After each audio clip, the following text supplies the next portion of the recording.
وبركاته. بسم الله الرحمن الرحيم. الحمد لله رب العالمين، والصلاة والسلام على أشرف الأنبياء والمرسلين نبينا محمد وعلى آله وصحبه أجمعين. أما بعد، ده امام بخاری رحمه الله په دې مبارک کتاب کې د کتاب الرقاق په باره کې خبر روانه وه. هغه خبرې چې په هغې سره زړونه نرمیږي، او په دغه سلسله کې دا زموږ 14 نمبر درس دی. مقصد د دې درسونو او د امام بخاری رحمه الله د دې کتاب د راوړو هغه دا دی چې دا زړونه نرم شي، او چې کله زړونه نرم شي نو عرش والا ته به رجوع کې، او د الله سره به رابطه مضبوطه شي. او د زړونو د نرمېدو غټه لار او بنیادي لار هغه قرآن او حدیث ته رجوع کول دي. د قرآن او د حدیث نصیحتونه اورېدل، په دغه نصیحتونو باندې زړونه نرمېږي. او که یو سړی په ګینټو نصیحت وکړي نو صحیح ده چې څه نه څه اثر خو به لازم کوي، خو هغه شان اثر نشي کولی کوم اثر چې په هغه نصیحت کې چې په هغې کې قرآن او حدیث بیان شي. نو په دې کتاب کې امام بخاری رحمه الله یا د الله کلام ذکر کوي، یا د پیغمبر صلی الله علیه وسلم حدیث ذکر کوي، یا د سلف صالحینو اقوال راوړي، او په دې سره زړونه نرمېږي. په آخرني درس کې موږ باب ختم کړی، باب البکاء من خشیة الله، د الله د یېرې د لاسه ژړا کول، او د هغې ښه پوره تفصیل په خپل مقام کې بیان شوی. د هغې نه بعد امام بخاري رحمه الله باب راوړی دی، باب الخوف من الله، د الله سبحانه وتعالی نه یره کول. خو دا واضحه ده که یو سړی دا ووایي چې د کتاب الرقاق سره دې څه مناسبت نه ده، خو واضحه خبره چې د الله نه یېرېدي نو زړه به دې نرمي، او چې زړه دې نرم نو د الله نه به یېرېږي. د دواړه خبرې د یو بل سره تړلی شوي، چې زړه دې نرم و د الله نه به یېرېږي، او چې د الله نه یېرېدي نو زړه به دې نرمي. د دې موضوع په باره کې به انشاءالله حتی الوسع کوشش کوو چې ښه پوره وضاحت یې وکړو، او د دې په باره کې ښه تفصیلي خبره وکړو چې دا عظیم عبادت، دا لویه مرتبه الله موږ ته نصیب کړي. د الله نه یره کول دا یو ډېر اوچت عبادت دی، او په دې کې ناشنا خوند دی. دا یو اوچت عبادت دی او په دې کې ناشنا خوند دی. ګوره د دنیوي چې کوم حالات دي، او په دنیا کې چې کوم یری دي دنیوي، د سړي له خوند نه ورکوي، بلکې دا خو د سړي ژوند خرابوي. ته د یو خبرې نه یېرېږي، ته د یو کس نه یېرېږي، دا تا له څه مزه خو نه درکوي چې یو سړی خوشحاله دی او خاندي چې زه یېرېږم. صرف دا یره چې کومه د الله نه وي دا سړي له خوند ورکوي. ولې؟ ځکه چې دا یره چې ده که نه، دا یره په دې کې د الله سره محبت پروت دی. د الله سره محبت دی نو د الله نه یریږي، چې د الله نه یریږي نو د عبادت وله خوند ورکوي. او بله خبره دا ده، د هر شي نه او د هر چا نه چې ویرېدي نو د هغه نه به تښتي، او د الله نه چې ویرېدي نو د هغه طرف ته به تښتي. ګوره دنیا کې چې ته رسي ازمری دی له مخې له راغی، ته په لار روان، د هغه طرف ته به منډې وهې، د هغه نه به منډې وهې. دشمن مخې له راغی، د هغه نه به منډه وهې. سبحان الله، د الله نه چې یېرېږي د هغه طرف ته به منډه وهې. ځکه الله څه وایي په سورة الذاریات کې، ففروا الی الله، ټول منډه کوي د الله طرف ته. چې کله ستا په زړه کې یره نه وي د الله نه، ته د الله طرف ته منډه نشي وهلی. د الله طرف ته به هله منډه وایي چې د الله نه یېرېږي. نو سبحان الله دا ناشنا یره ده چې یریږي تی او منډم د هغه طرف ته وایي ځکه چې دا یره چې کومه ستا په زړه کې د الله نه ده دا هم د محبت د لاسه ده دا هم د تعظیم د لاسه ده دا هم د الله د قدر د لاسه ده دا یو عظیم عبادت دی دې باره کې به څه نه څه خبرې وکړو انشاءالله د دې نه مخکې چې دې باب کې امام بخاري رحمه الله 2 حدیثونه صرف راوړي دي بس د دې نه مخکې د دې یرې په باره کې به یو څو فایدې ذکر کړو یره الخوف من الله دا عبادت دی خو دا عبادت دی چې کله د دې یرې سره محبت وي د الله سره محبت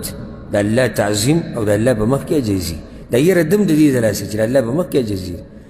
ولې ته د الله نه یریږي ځکه چې ته کمزور یې د الله په مخ کې ته ولې د الله نه یریږي ځکه چې ته د الله بنده یې ته ولې د الله نه یریږي ځکه چې ته فقیر یې او الله غني دی ته ولې د الله نه یریږي ځکه چې ته کمزور یې او الله زورور دی ته ولې د الله نه یریږي ځکه چې ته بنده یې او هغه معبود دی یره د الله نه په دې کې یو څو خبرې دننه به لازم محبت د الله سره تعظیم د الله ولې د الله نه یریږي ځکه چې الله لوی دی ځکه ته یریږم نو تعظیم د الله او درېمه عجزي الله ته ځان ذلیله کول الله ته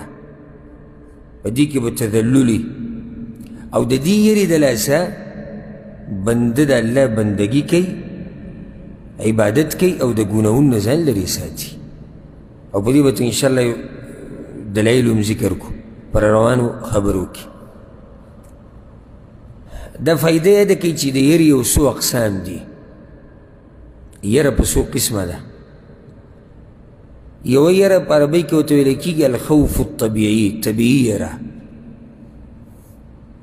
یعنی دا په هر انسان کې پرته ده خو ټولو کې یو شان نه ده د دې یرې بیا هر انسان کې جدا جدا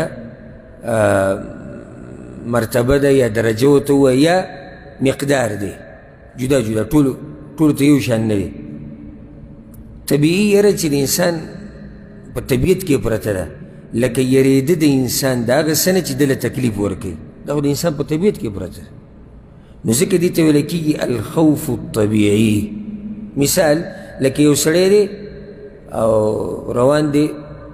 په ځنګل کې ازمری او له مخې له ورغی یریږي که نه به یریږي دا طبیعي یره یا یو ځای کې اور لګېدلی دی او دی یریږي چې دا اور به ما وسیزي دا طبیعي یره ده اوبو خواله ورغلی دی یریږي چې د اوبو کې به ډوب شمه دا طبیعي یره ده د دې حکم سره دا یره مباح ده یعنی نه پې ثواب شتی نه پې ګناه شتی نه پې ثواب شتی نه پې ګناه شتی چې کله اسباب موجودي او دا عبادت نه دی دا یره عبادت نه دی یعنی په دې الله سره ثواب نه ورکوي دا طبیعي خبره ده او په زړه کې دا یره راتله دا د ایمان د کمزورۍ دلیل نه دی ګورې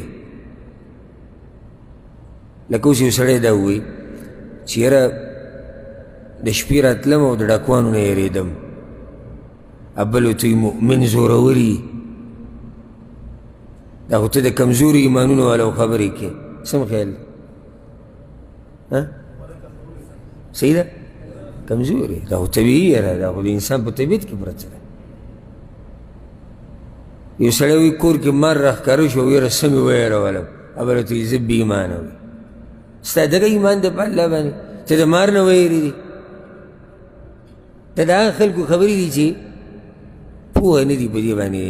یرې په دې مسله باندې دا د هغوی خبرې ما تاسو ته دا خبره ذکر کړې مو یو درس کې چې ما یو پیر تفسیر په دوره کې دا آیت وی فخرج منها خائفا یترقب موسی علیہ السلام چې کله ګزار یې ورکو او د فرعون هغه کس مړ شو قصه الله سورة القصص کې ذکر کړې بیا دې الله وی په یره کې و په یره کو یترقب بس انتظار یې کو چې کله به د فرعون فوج راځي او ما به نیسي چې کله زه بهر ته ووتم یو کورنی مفتي کورنی چې پخپله مفتي شوی او یا صرف بیانونه اورېدلي یا ورسره د اردو ترجمې یا د پښتو د ترجمې یو کتاب دوه پراته وي راغی ما پسې ما ته وایي چې موسی علیه السلام ویرېد ما ویرېدلی ما صرف دلته نه دی یېرېدلی هغه وخت کې م یېرېدلی او کله چې د جادوګرانو سره مقابله وه فأوجس في نفسه خيفة موسى الله وی موسی علیه السلام پر نفس کې زړه کې یېرېدلی و چې دا هغو چې هغه همساګانې غوزار کړي او پړي هغه ټول ماران شو طبیعي خبره دومره ماران چې سړی ویني خو یېرېږي ما ته وایي نو پیغمبر او یېرېده نو ما د دې فیصله به دا وشي چې ته پیغمبر ته بشر وې که نه وې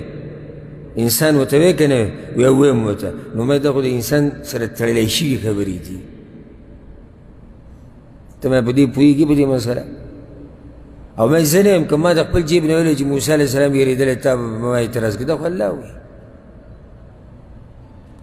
نو دا یره څه طبیعي یره دې باندې څه دغه نشتي لکه پیغمبر صلی الله علیه وسلم یو شپه ډېر ستړی و سیرت کې موږ دا واقع ذکر کړی مو ډېر ستړی و دی وی په کور کې وی که څوک وایي چې دا شپې چوکیداري کړی وی که څوک وایي چې دا شپې چوکیداري کړی اوس څه وایي دې باره کې او طبیعي خبره ځکه چې ټوله دنیا د دې سړي په مقابله کې ولاړه او د ده وجل غواړي او د ده د دعوت ختمول غواړي دی به لازم سوچ کوي څه طریقه به جوړوي نو په دې کې بهر د اسلحې شرنګار راغی پیغمبر صلی الله علیه وسلم एकदम आवाज کوي څوک یې یا رسول الله سعد یم زه ولاړ یم دلته وي چوکیدارۍ له راغلی نو عایشه رضی الله عنها وایي په هغه شپه باندې پیغمبر صلی الله علیه وسلم داسې بېغمه خوب وکړو چې خنار یې ما اورېدو اوس دې باره کې څوک نشي چې دا پیغمبر او څنګه زړه کې دا خبره وي چې چوکیداري وکړه ولې الله یې نه ساتي دا اسباب دي او دا طبیعي خبرې دي دویم قسم یره دا حرام یره ده په دې باندې انسان ګناهګاري او هغه یره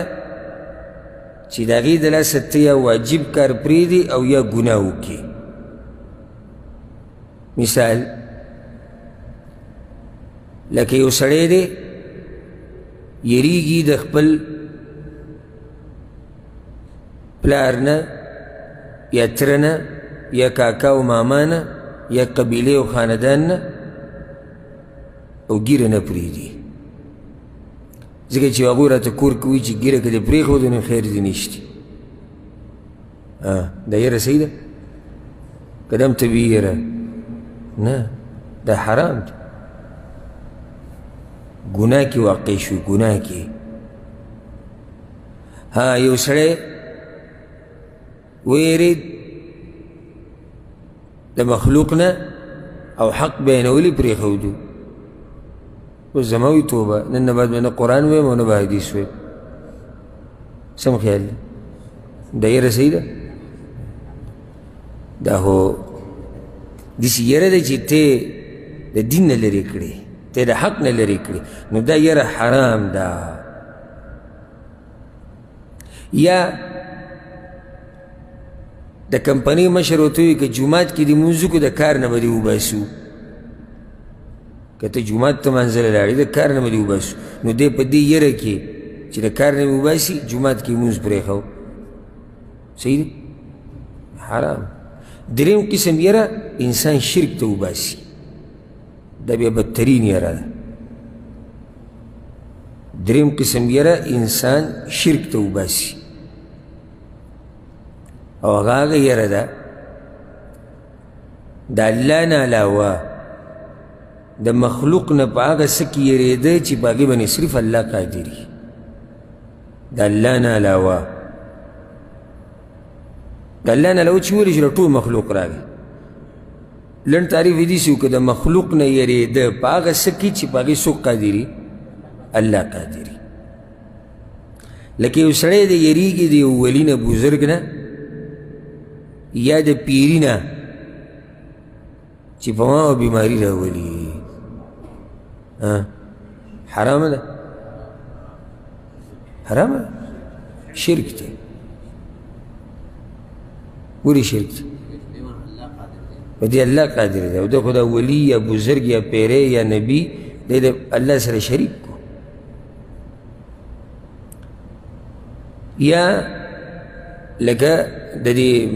قبرونو د بندګي چې کوي دا قبر پرس د دوی په زړونو کې چې کومه یره وي د دې قبرونو والاو نه، هغه یره هم په دې باب کې راځي.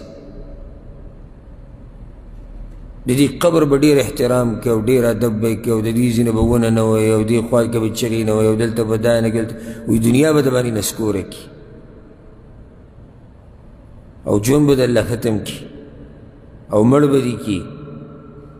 دا په شرک کې دننه راځي. الله قرآن کې وایي سورة هود کې الله سبحانه وتعالی دا خبره کړې ده. صالح علیه السلام چې کله خپل قوم له دعوت ورکړو نو هغوی ورته ووایي ان نقول الا اعتراک بعض الهتنا بسوء. وایي موږ ته داسې ښکاري چې زمونږ په دې بوتانو پسې دې سپکې سپورې ویلې جو لیونی کړی یې. ته چې دا ګډې وډې وې خو هغوی د هغوی ازار والی یې که نه، هغوی د سره دا حل وکړو که دا د دې مشرکینو نظریه ده. نو دا یره شرک دی او شیطان هم دقه یره د سړي په زړه کې پیدا کوي. انما ذلکم الشیطان یخوف اولیاءه. الله وی دا ګوره شیطان دی یری خپل دوستان.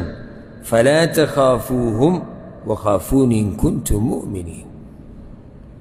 نه به یریږئ د چا نه او یریږئ به زما نه، الله وی که تاسو مؤمنان یئ. نه به یریږئ د چا نه، دیګه طبیعي یره هم دننه داخله ده، طبیعي بهر ده. نه به یریږئ د چا نه، دیګه خو ټول راوي دننه. معنی دا نه چې د چا نه طبیعي یره هم مه کوه. طبیعي یره خو دا خو که ته یې نه کړې هم په تا راځي،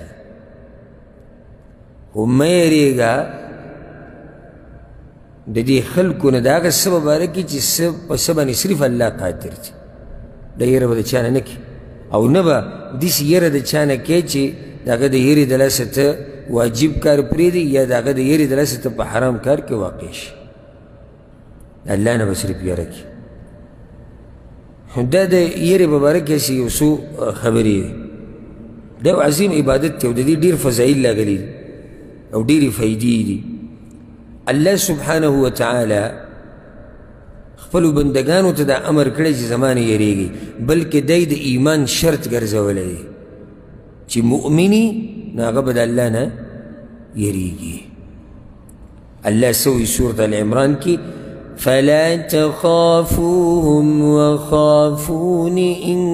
کنتم مؤمنین. یریږئ زما نه که چېرته یئ تاسو مؤمنان. ګوره دا یره د ایمان دپاره شرط وګرځوه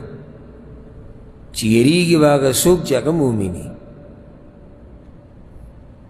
یریږي به هغه څوک چې مؤمني او چې مؤمني هغه به یریږي. دا فضیلت دی دې عبادت.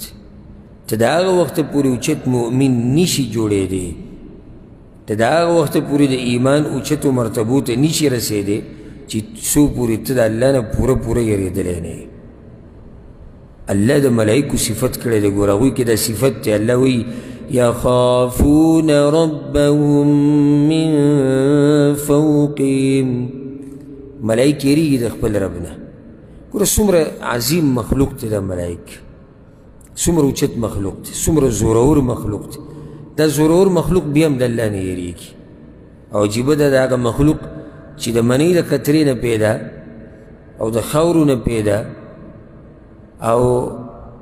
کمزورې معمولی تکلیف پې راشي هغه نشي برداشت کولی، دغه کمزورې مخلوق د الله نه یریږي. دا اوس عجیبه خبره ده. ملائک دغه دومره اوچت مخلوق یریږي د الله نه. او حدیث به ته انشاءالله بیان کو دی ملائک د یرې په باره کې چې ملائک څومره یریږي د الله نه، یو حدیث سره روان دی انشاءالله. د الله نه یره دا ګوره د پیغمبرانو صفت دی، د معمولي عبادت نه دی. الذين يبلغون رسالات الله، هغه خلق چې رسی پیغامات د الله مخلوق ته، د څوک دي؟ پیغمبران دي که. الله وی ويخشونه ولا يخشون أحدا إلا الله، دا پیغمبران یریږي صرف د الله او د الله نه، او د بل چا نه یریږي. دا د پیغمبرانو صفت دی. الله د هغه مؤمنانو صفت کړی دی. ګوره إن الذين هم من خشية ربهم مشفقون، مؤمنان هغه خلق دي چې د الله نه یریږي. الله دغه مؤمنانو صفت کړی دی، او الله دا د مؤمنانو صفت ذکر کړی چې مؤمن هغه به د الله نه یریږي. اسی دې آیتونو باره کې یعنې زموږ مقصد خو دکه و، والذین یؤتون ما آتوا وقلوبهم وجله. الله د مؤمنانو صفت ذکر کړی دی، وایي دوی له چې الله څه ورکړي دی هغه نورو له ورکوي، او بیا هم زړونه په یره کي، بیا هم یریږي. نو عایشه رضی الله عنها تپوس وکړو یا رسول الله دا د ګناهګار خلک دي، دا نشې چې کوي دا هغه خلکو باره کې دی چې یعنې دوی ګناهونه کېږي او یریږي؟ پیغمبر صلی الله علیه وسلم ورته ویې نه، وی دا هغه مؤمنان دي چې عبادت کوي او یریږي چې الله به رانه قبول کړي او که نه. امام حسن بصري رحمه الله ناشنا خبره ذکر کړې ده، وی د الله دپاره یې بندګي کړې ده د نیکانو خلکو، او ښه محنت یې کړی دی، او یریږي چې دا عمل کیدی شي الله وله قبول نه کړي. نو یې ګوره ښه عمل یې وکړو ورسره یریږي، او د دوی په مقابله کې بېدین او منافق انسان بد عمله دی او ښه مطمئن دی د الله نه یریږي. څومره فرق دی. زما په دې خبره کې لږ سوچ وکړئ. یو هغه دیندار مؤمن عبادت کوي او د عبادت باوجود د الله نه یریږي، بل طرف ته هغه بېدینه مجرم منافق په ګناهونو کې اخته دی، قسمه قسم ګناهونه کوي او ښه مطمئن ژوند تېروي په دنیا کې، هېڅ یره نشته د الله نه، د الله عذاب به راشي، الله به ما راونیسي، مرګ را روان دی، قبر دی، قیامت دی، تپوس دی، هېڅ یره یې په زړه کې نشته. دومره فرق دی لکه څومره فرق چې د مشرق او د مغرب په منځ کې دی. یو سړی د الله بندګي کوي او یریږي، څومره اوچت مؤمن دی. او یو سړی شپه ورځ په ګناهونو کې اخته دی او بیا هم ښه مطمئن ژوند تېروي. چې حدیث یې وایي چې ګناهونه یې کولی او بیا هم د الله نه یېرېده چې یاره ګناهونه هم ډېر دي، الله که راونیوي به تباه به شو، دی بیا هم له حسنه څه ښه درجه کې دی. خو نه ګناهونه کوي او مطمئن دی، او داسې به درته ډېر میلاو شي، داسې به درته ډېر میلاو شي، بلکې په ګناه باندې فخر ښه په جهر سره منګه دا کار کوو، دا کار ما کړی دی، دا کار به زه کومه. نو اوس دا هغه کې څومره فرق دی. د الله سبحانه وتعالی نه چې یریږي نو تا ته به څه میلاویږي. ګوره چې کله د الله نه یریدې نو عمل به دې خالص د چا دپاره د الله دپاره، ځکه چې ته د الله نه یریږي. او په دې دلیل الله د مؤمنانو نښه ذکر کړې ده، انما نطعمکم لوجه الله. چې کله به هغوی غریبانانو له، مسکینانو له، یتیمانانو له، قیدیانو له، کونډو له، محتاج خلکو له، فقیرانو له خوراک ورکو او څه صدقه به یې ورکړه، وایي موږ ولې د الله د رضا دپاره دا کار کوو. لا نريد منكم جزاء ولا شكورا، موږ نه شکریه غواړو نه څه بدله غواړو. آخر ولې ستاسو دومره اوچت اخلاص دی؟ ولې خالص عمل د الله دپاره دی؟ څه وایي؟ انا نخاف من ربنا، موږ یریږو د خپل رب نه. څوک چې د خپل رب نه یریږي د په عمل کې اخلاص عمل د ده خالص د الله دپاره وي. چې د الله نه نه یریږي د ده په عمل کې اخلاص نه وي. دلته فایده علماو دا خبره ذکر کړې ده وایي چې چا سره ښه وکړي دلته الله څه وایي دوی وایي چې موږ نه بدله غواړو او نه شکریه غواړو. یعنې زموږ شکریه مکریه به نه ادا کړي او نه موږ څه بدله غواړو. دا خبره یاده کوي چې چا سره ښه وکړي دا ورته هم مه وایي چې ما ته دعاګانې کوه. دا هم یو قسمه به دلته غواړي. دی به تا داسې هم دعا کوي که زړی ژوندی مؤمن سړی لازم به دعا غواړي چې یاره ما سره ښه وکړو او که دعا یې ونه غوښته هغې بدله به الله درکوي. خبره ختمه شوه. دا دومره اخلاص چې په دې عمل کې راځي که نه د الله راځي چې کله یو بنده یېرېږي د چا نه یو بنده یېرېږي د الله نه. هسې ګورئ په عمل کې اخلاص نه راځي یره یي عمل به خالص وي د الله دپاره. ښه کوم سړی چې د الله نه یېرېږي دا خو واضحه ده دا فایده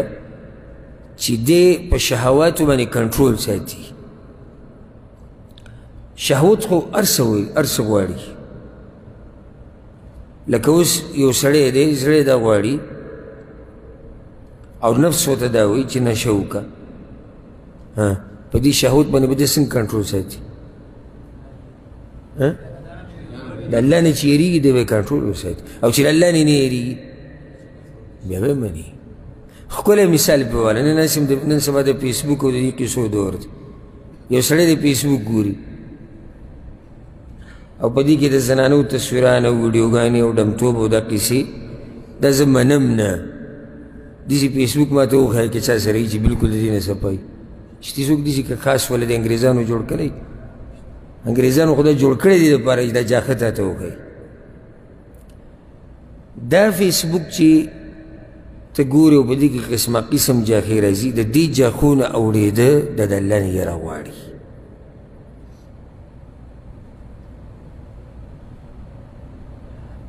او دا یو شي باندې ګوته داسې راښکوده او دا لرې کول دا ګوره معمولي کار نه دی. دا لوی زور غواړي او لوی ایمان غواړي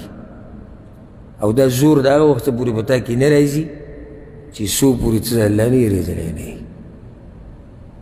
داسې وړه خبره ده چې ته انټرنېټ ګورې او د جنۍ تصویر راغی ته به داسې ښکلی واړی. خواهشات شهوت شیطان ځواني او ډېرې کیسې مخې ته راځي.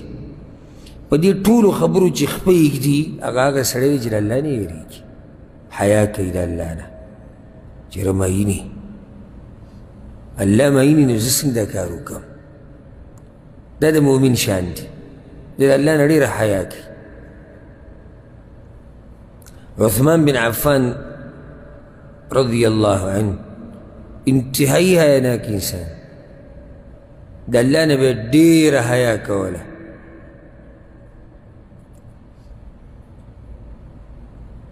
نو بیا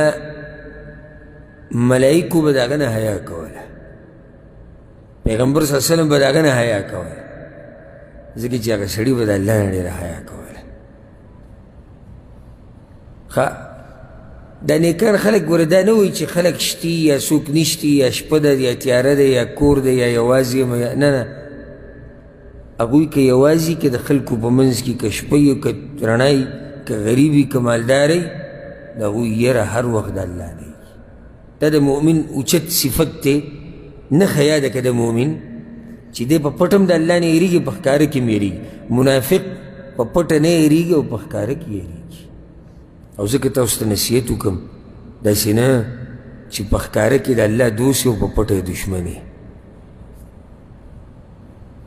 داسې نه چې په ښکاره کې د الله دوست او چې بیا یوازې شي بیا ورسره دښمني کوې. دغه دوستي ګوره په کار نه راځي چې ته په جومات کې د ځان نه یو لوی صوفي جوړ کړې او په درس کې د ځان نه یو عابد او زاهد انسان جوړ کړې او داسې چې بس یو ته به وایې چې دا یو تاجد ګزار ټوله شپه او هره ورځ د ده روژه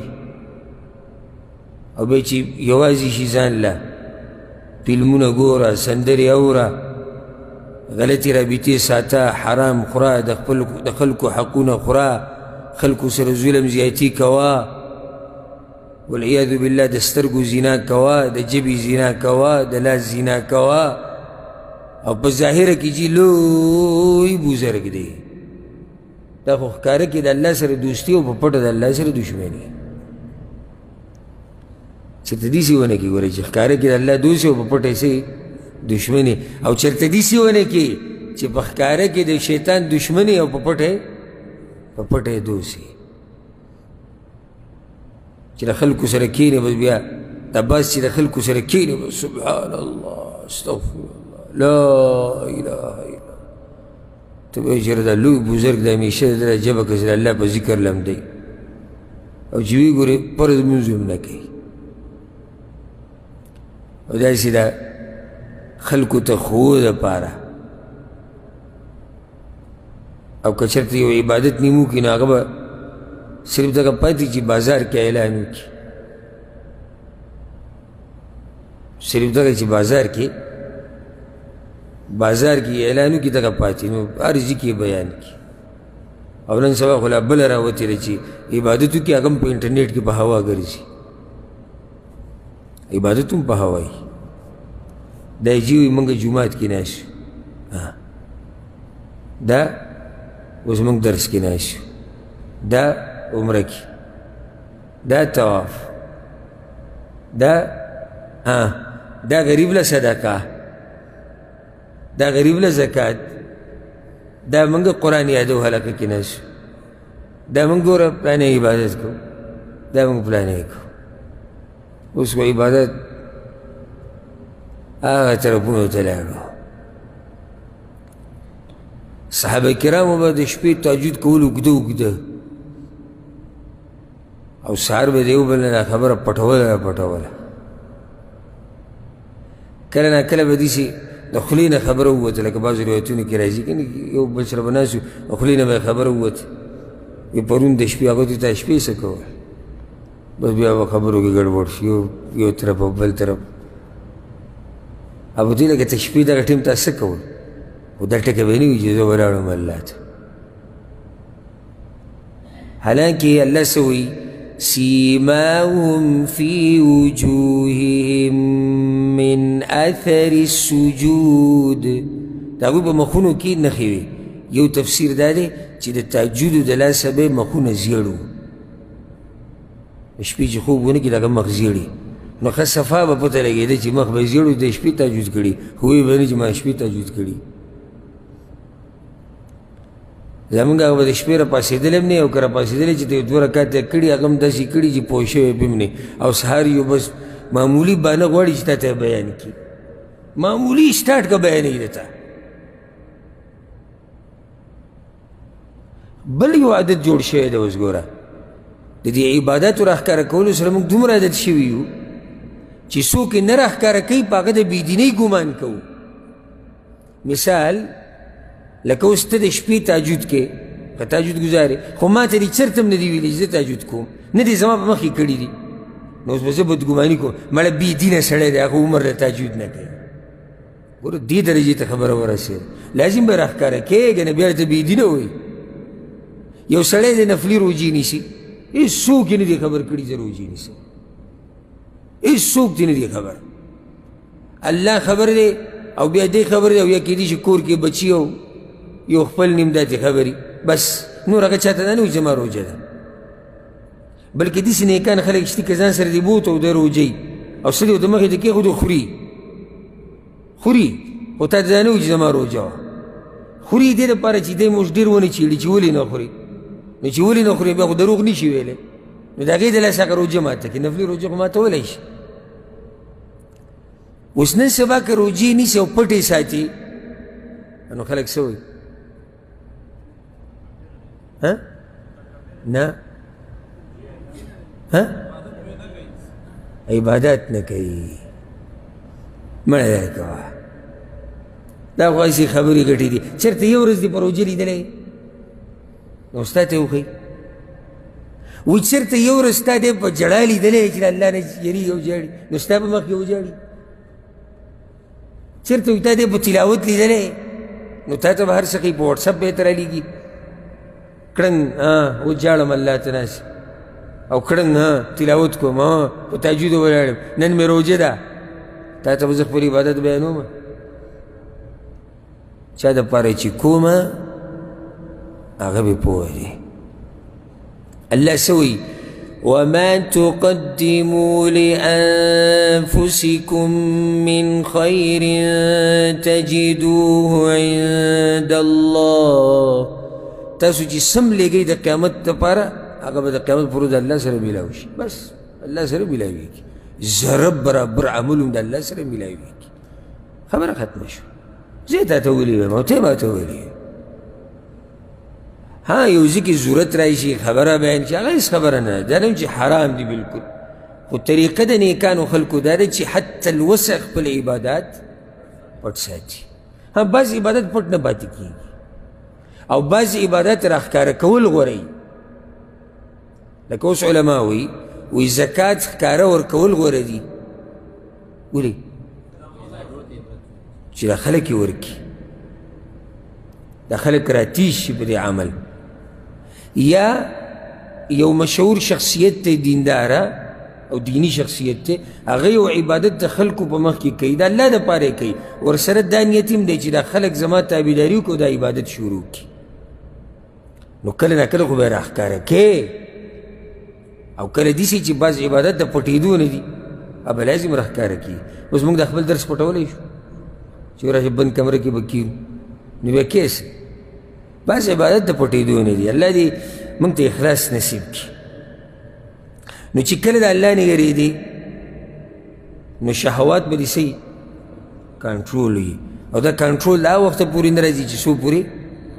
څو پورې د الله نه یېرېدلی نه یې څوک چې د الله نه یېرېږي د قیامت په ورځ به د عرش په سوري کې ولاړي دلیل پیچه ته معلوم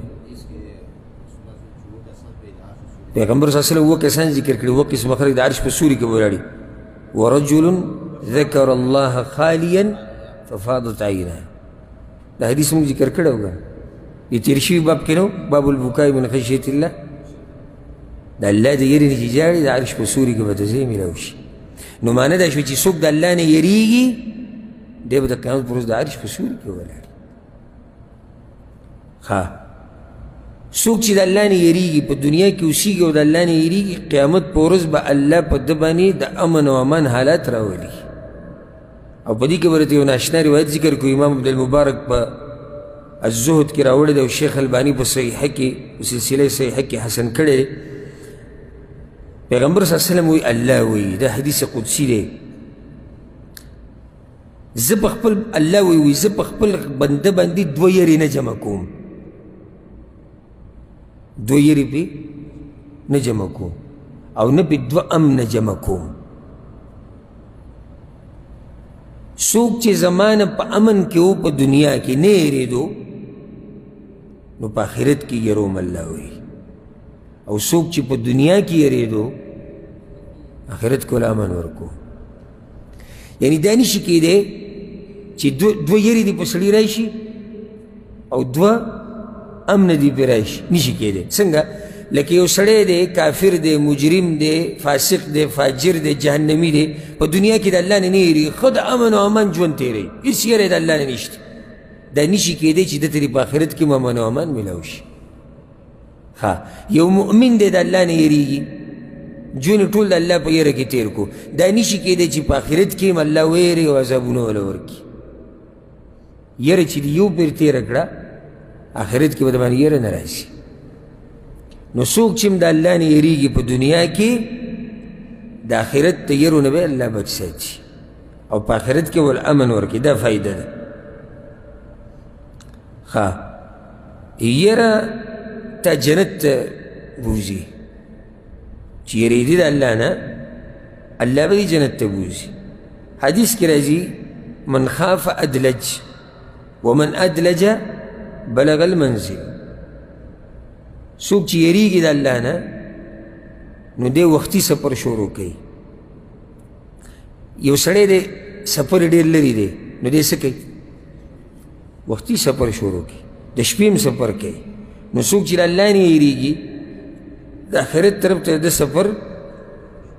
هغه وختي شروع شي او څوک چې ښایسته سفر کوي او وختي شروع کوي او محنت کوي خپل منزل ته به ورسي او هغه منزل څه دی هغه جنت دی یو فایده د یېرې دا ده چې د یېرې د لاسه به الله ته ګناهونه وبخي او په دې کې به دلایل هم دغه دوه حدیثونه ذکر کړو کوم چې امام بخاري راوړي دي امام بخاري وایي دې حدیثونو ته غوږ کېږدي ډېر ناشنا حدیثونه دي اولنی حدیث یې راوړی دی عن حذیفه د حذیفه رضی الله عنه روایت دی دا حذیفه بن الیمان دی عن النبي صلی الله علیه وسلم پیغمبر صلی الله علیه وسلم دا خبره کړې ده کان رجل ممن کان قبلکم یو سړی و په هغه خلکو کې کوم چې ستاسو نه مخکې تېر شوي دي یعنې پخوانو کې یو سړی و بعضې روایتونو کې ښه واضح راځي چې بني اسرائیلو کې یو سړی و دواړه خبرې صحیح دي بني اسرائیلو کې او که پخوانو کې خو بني اسرائیل هم پخواني دي که نو پخوانو کې یو سړی و په بني اسرائیلو کې یسیء الظن بعمله په خپل عمل باندې ډېر بدګمانه و دا ښه صفت دی که بد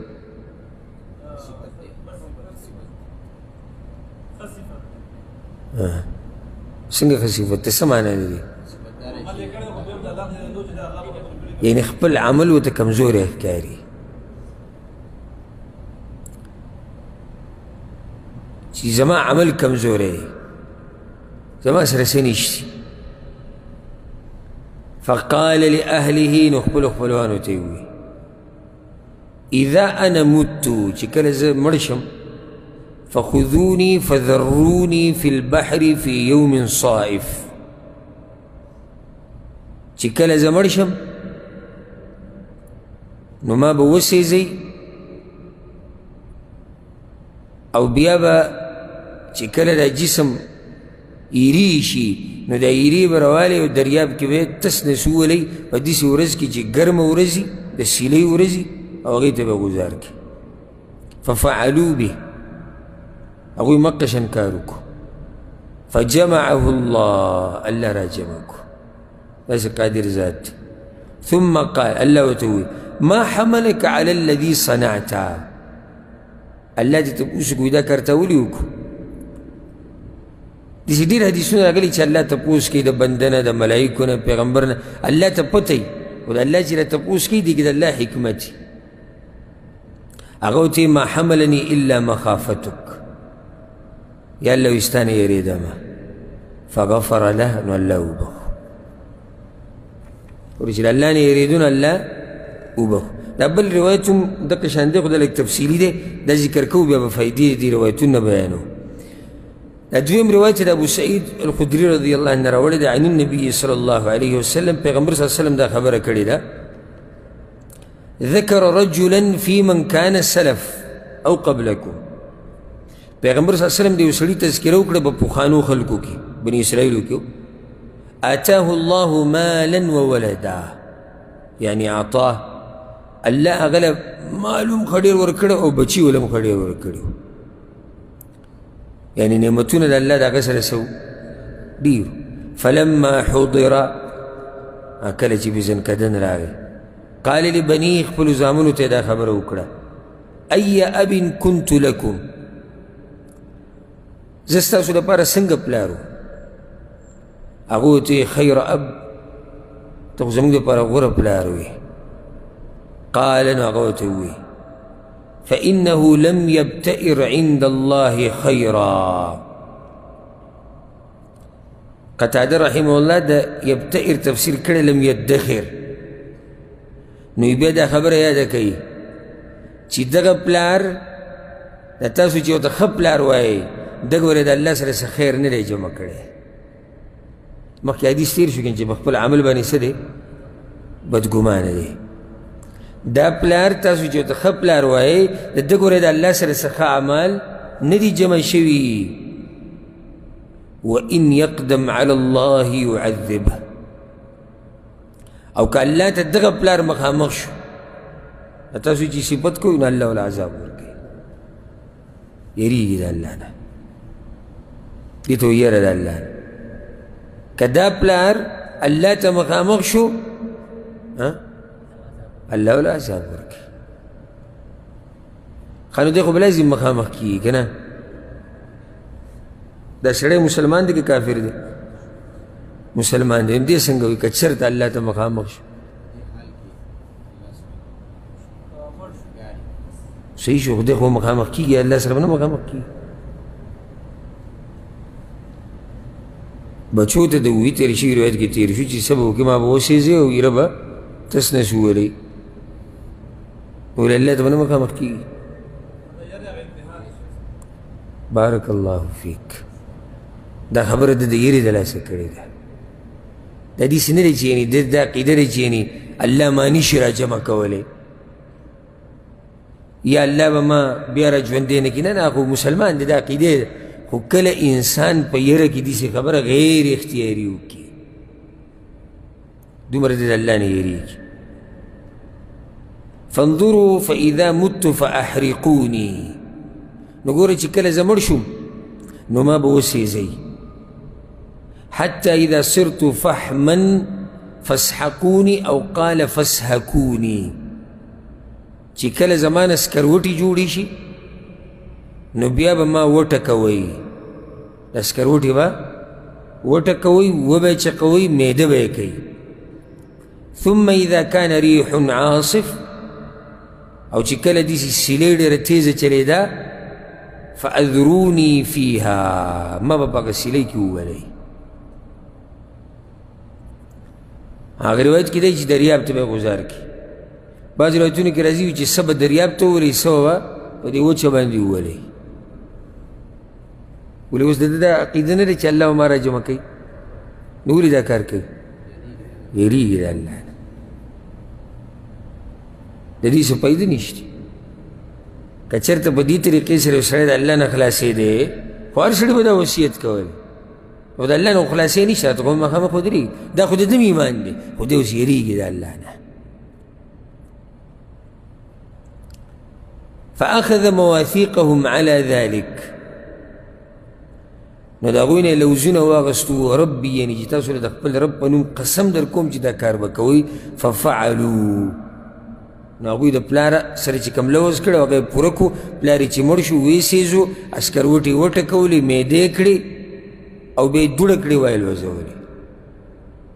فقال الله، نو الله وی کن شا. داسې قادر دی. صرف الله دقه خبر وکړه. شا څه شه؟ سړی شه، جمع شه، انسان شه. فاذا رجل قائم. پوره کامل سړی الله ته مخامخ شو. ثم قال اي عبدي، الله ته زما بنده، ما حملك على ما فعلت؟ ته چې څه کار وکړو دا دې ولې کوو؟ قال مخافتك او فرق منك. وی الله بس تا نه یېرېدم. فما تلافاه ان رحمه الله. د الله د مخې نه لا جدا شوی نو چې الله وبخ. څه د لاسه وبخ؟ یېرې د لاسه. موږ کې کوم یو سړي په زړه کې دا یېره ده؟ کوم یو سړی په خپل عمل باندې بدګمانه دی؟ کوم یو سړی دا وایي که الله ته مخامخ شم څه به وایم؟ عمر بن الخطاب رضی الله عنه. او دا خو ډېرې واقعي دي د سلفو، موږ هغه تفصیلي واقعاتو له نه ځو، خاص یو مې ذهن ته راغله. عمر بن الخطاب رضی الله عنه چې کله ابولولو مجوسي خبیث په چړو باندې و د سهار په منځ کې، او بیا ملګرو ویوړو کور ته. نو زوی د هغه دا سر په خپله غېږې کې ایښوی. زوی ته وایي عبدالله ته، وی دا سر زما د کېږدی خاورو کې، وی ځمکه یې کېږدي. ولې؟ وی کېږده دا سر زما په دې ځمکه باندې که د عمر رب عمر ته وګورې او رحم پرې وکړي، چې ګوره وینې چې روانې دي په چړو والی شوی دی، خېټه ټوله چاڼ چاڼ شوې ده او په خاورو کې پروت دی. څومره کټ سړی دی. او بیا یې دا وی تباهي ده د عمر دپاره، که نن الله ونه بخو نو پوره تباه دی. دا عمر دی ستا زړه کې چېرې دا راغلي چې تباهي د زما دپاره که الله ونه بخله که صرف دنیا ده پیسې او بچي او ښځه او مال او اهل او عیال دا ډېر اوچت مقامات چې الله یې اوچتو خلکو ته نصیب کوي اوچت مقامات چې الله یې اوچتو خلکو ته نصیب کوي ګوره قرآن کې الله ځای په ځای موږ یې راولي وو چې دا بندگان زمانه ویریږي او دا عظیم عبادت دوی کې راشي و ایای فرهبون الله وی زمانه یریږي ان بطش ربک لشدید یقینا رانیوه ستا د رب دا ډېر سخت دي ولې یې څه مطلب دی دا ایت ولې راوړو هسې راوړو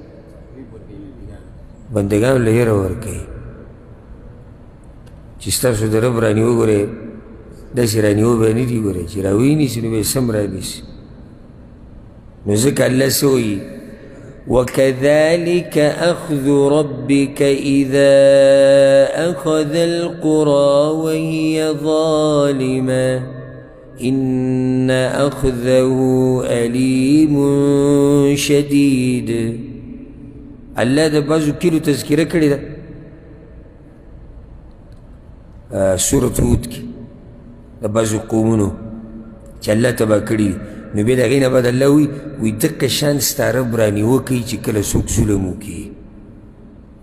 ظلم معنی یعنې د الله نافرماني کوي ان اخذه علیم شدید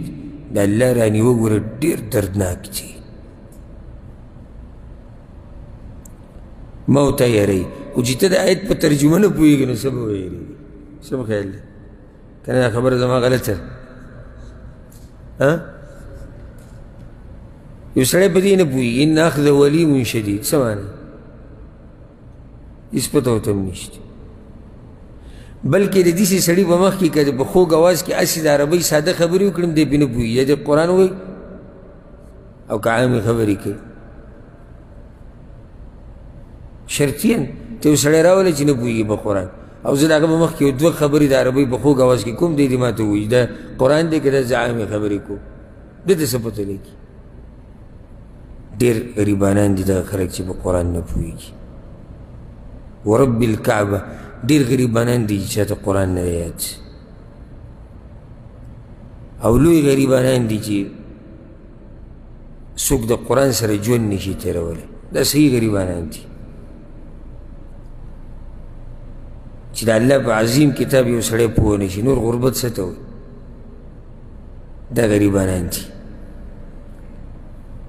الله وی ويحذركم الله نفسه سورة آل عمران کې الله دا خبر دوه پیرې کړې ده وی الله تاسو یری د ځان نه چې زما نه ویریږي د قیامت حالات الله ځای په ځای بیان کړي دي ولې ویریږي ولمن خاف مقام ربه جنتان او څوک چې یریږي د دې نه چې دی به الله مخې ته ودرېږي الله وایي زه به له دوه جنته ورکوم او بیا د هغې نه علاوه دوه نور دا سورة الرحمن کې د ایتونه دي خو چې څوک یریږي د خپل رب نه او هغه سره د ملاقات نه چې هغه سره ودرېږم یا هغه سره میلاو شم او هغه سره ملاقات وشي څه به ووایم جنتیان چې کله جنت ته لاړ شي نو د یو بل سره به خبرې اترې کوي د دنیا د احوال به رایادوي که څنګه تاسو جنت ته رالی یو به یو ته وایي بل به د بل ته وایي ته څنګه او ته څنګه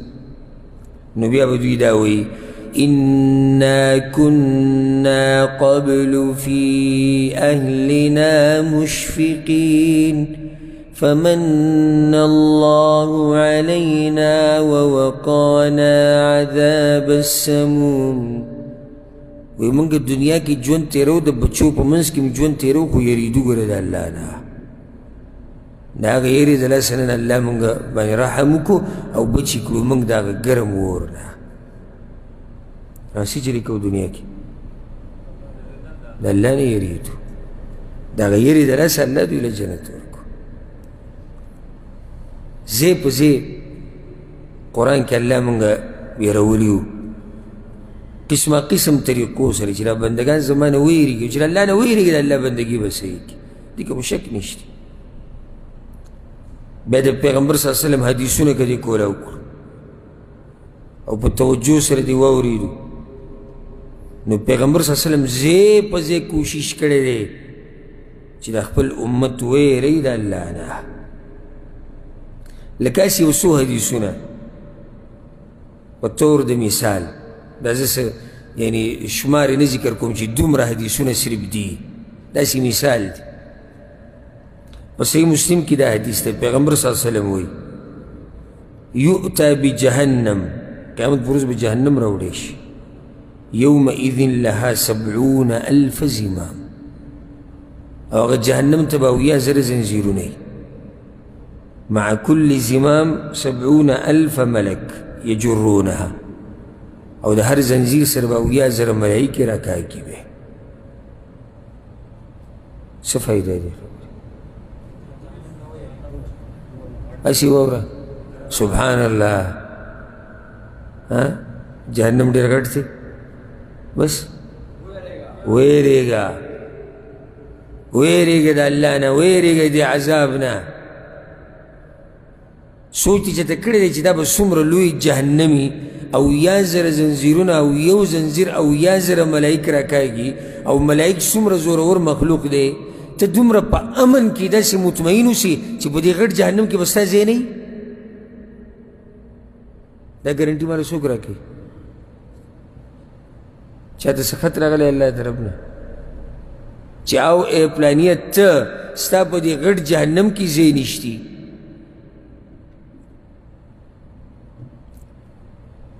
دا خبر خو پیغمبر صلی الله علیه وسلم دې دپاره کوي چې سوچ پکې وکړو تا به کله سوچ کړی او ما کله سوچ کړی موږ خو اکثر نن سبا چې د دیني مجالسونه لرې دي او که دیني مجالسو ته باز راشي شریک شي پکې نو هغو ته دومره فایده نه دي هغه فایدې اخیستوله بیا لګي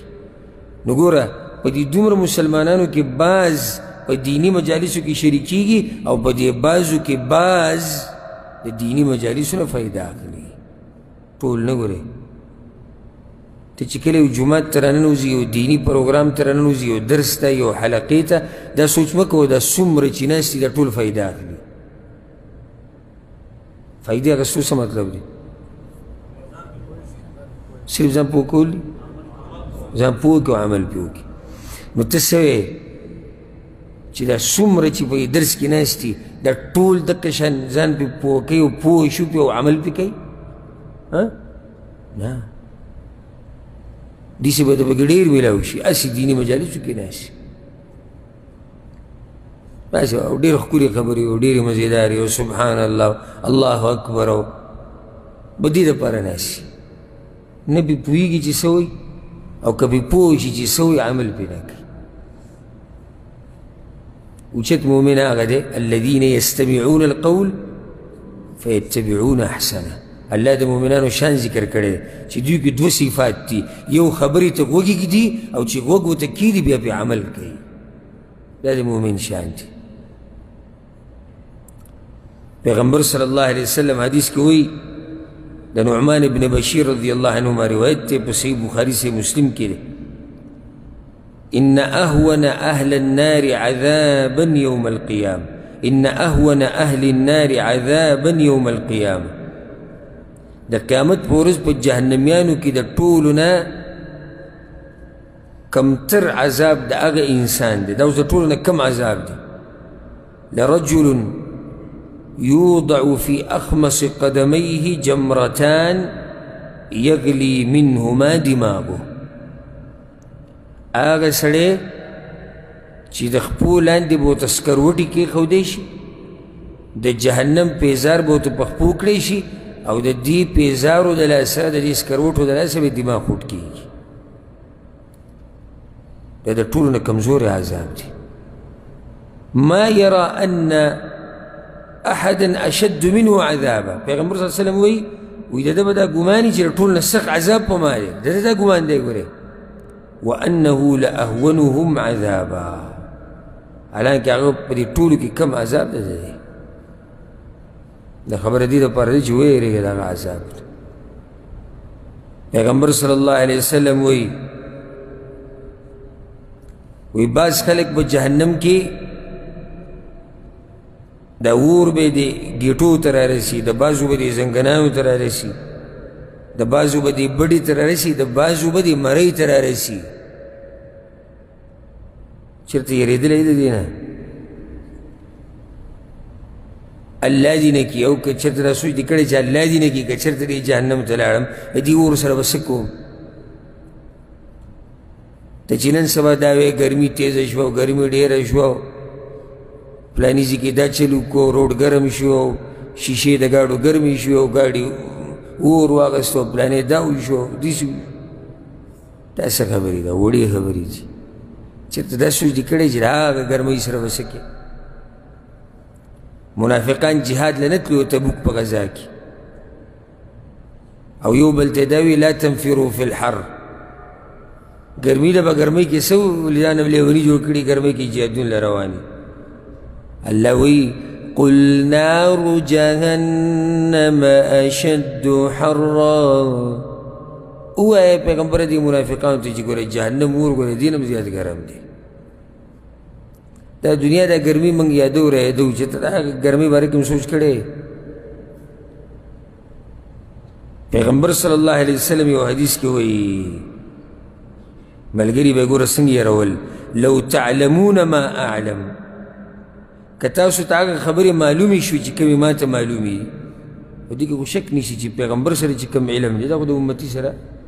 نشته. پیغمبر چې څه لیدلي دي، لکه پیغمبر وایي ما جنت ولیدو، ما جهنم ولیدو، هغې کې داسې او هغه داسې، دا خو د امتیانو نه دي لیدلي که او داسې نورې ډېرې خبرې. پیغمبر وایي که چېرته دغه خبرې تاسو ته معلومې شوې کومې چې ما ته معلومې دي، لضحکتم قلیلا ولبکیتم کثیرا. تاسو به خنداګانې لږې کړې وې، جړاګانې به هم ډېرې کولې. ولې؟ یېرېدې به. فغطى داسې کسانو ته وایي چې دا هم څوک دي. فغطى أصحاب رسول الله صلى الله عليه وسلم وجوههم ولهم خنين. صحیح بخاري سے مسلم کی دا روایت ته راوي وایي کله چې پیغمبر صلی الله علیه وسلم دا خبره وکړه، صحابه کرامو په دې خپلو مخونو او سرونو څادر راواچول او د هر یو د جړا اواز راته د هر یو د سینه خوټ کېده. دا پیغمبر صلی الله علیه وسلم هغه خلکو ته وایي چې کوم د الله نه دومره یېرېږي. یو حدیث کې راځي پیغمبر صلی الله علیه وسلم وایي تدنى الشمس يوم القيامة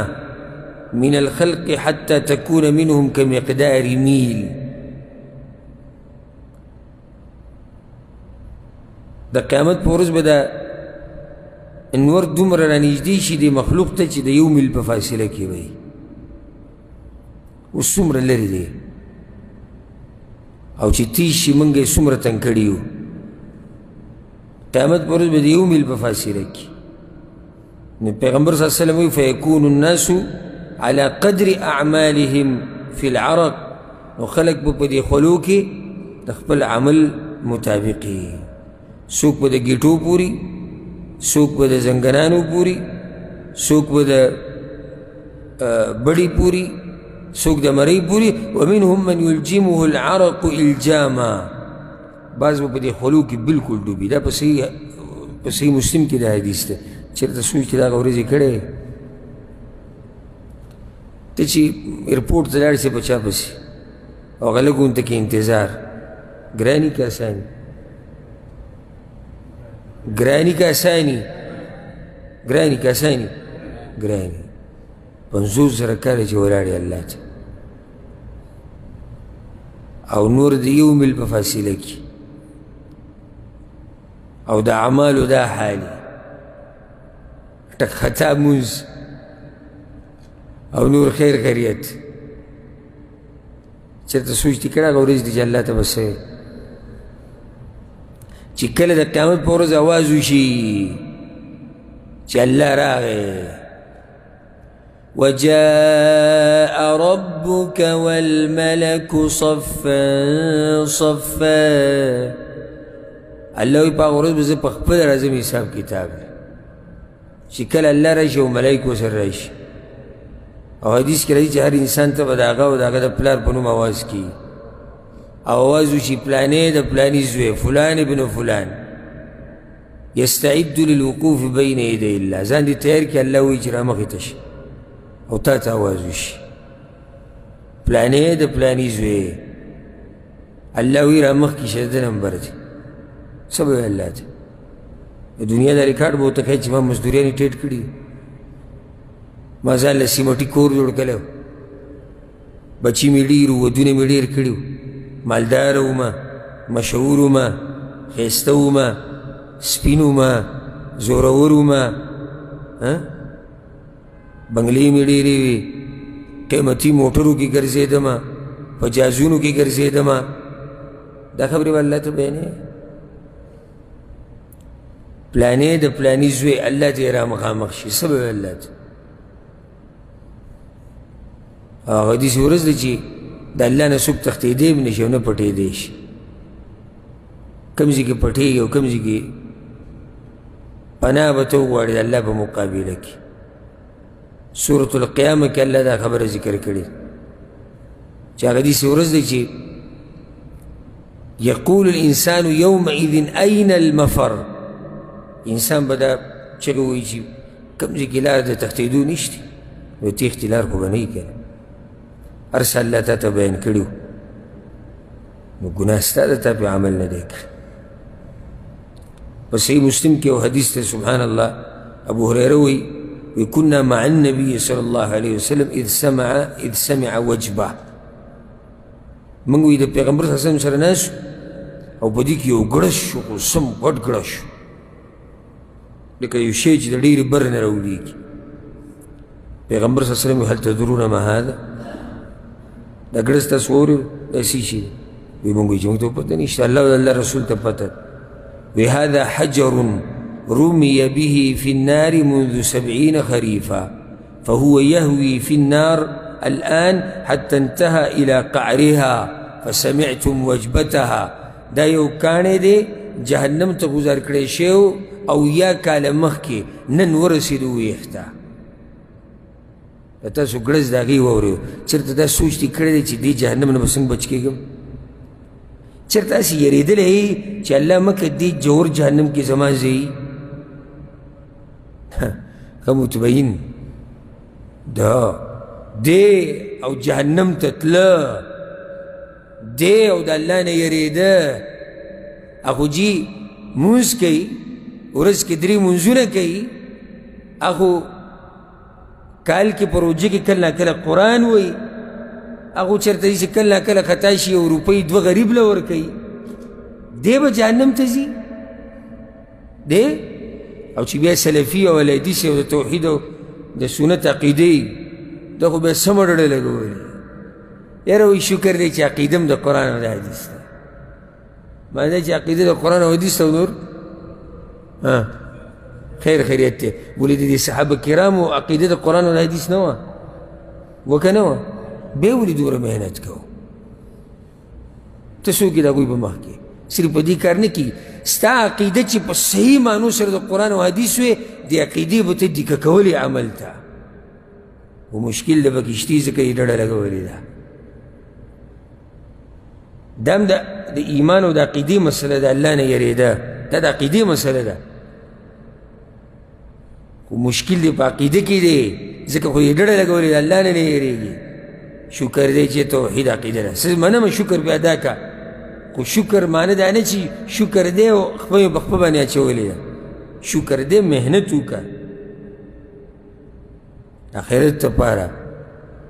الله ته مخامخ ودرېده دي سوال دی جواب دی آخرت به راځي که نه به راځي راځي به آخرت کې به سوالي که نه به وي به جواب یې رښتي نو بیا خو ته په کومه درجه کې چې ښه منې آخرت شته او سوال شته او جواب نشته او محنت نشته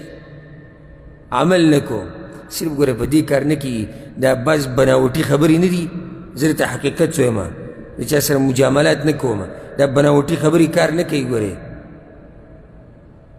چې هسې تش یو سړی سبحان الله الحمدلله الله دې رحم وکړي عمل په کار دی ایمان څه ته وایي دا بنیادي مسله ده ایمان د زړه عقیدې ته وایي د ژبې اقرار ته وایي د اندامونو عمل ته وایي دا عقیده ده دا ایمان دی زه به ډډه ولګوم او خپل په خپل باندې واچوم او یاره الله دې رحم وکړي دا خو د مرجعو عقیده ده مرجعه دا وایي کلمه ووایه لا اله الا الله محمد رسول الله او بیا چې د کومه ګناه زړه غواړي هغه کوه د سره عبادت مه کوه ته به جنت ته ځې ځکه چې تا کلمه ویلې ده دا خو د مرجعو عقیده ده د هغه ګمراه خلکو چې زه به عمل نه کوم یو سړی به وایي چې ښه ته څه وایي چې له الله نه ښه امید مه ساته نه د الله نه امید ساته خو الله نه خو یېرېږم که نه ته خو صرف امیدونه ساتې په تا خو امیدونه زورور شوي دي نو د الله نه یره ډېر اوچت عبادت دی چې کله د پکې دا یره راله د ډېرو ګناهونو نه به بند شي او ډېر عبادات به وکړي الله ته به نږدې شي د ګناهونو نه به لرې شي الله سبحانه وتعالی دې موږ له دې عبادت توفیق راکړي په دې سره دا باب هم ختم شو را درس هم ختم شو انشاءالله پر روان درس کې باب شروع کوو باب الانتهاء عن المعاصي د ګناهونو نه ځان بندول الله سبحانه وتعالى دې موږ پوه کړي په قرآن او په حدیث باندې هذا والله أعلم وصلى الله وسلم على نبينا محمد وعلى آله وصحبه أجمعين.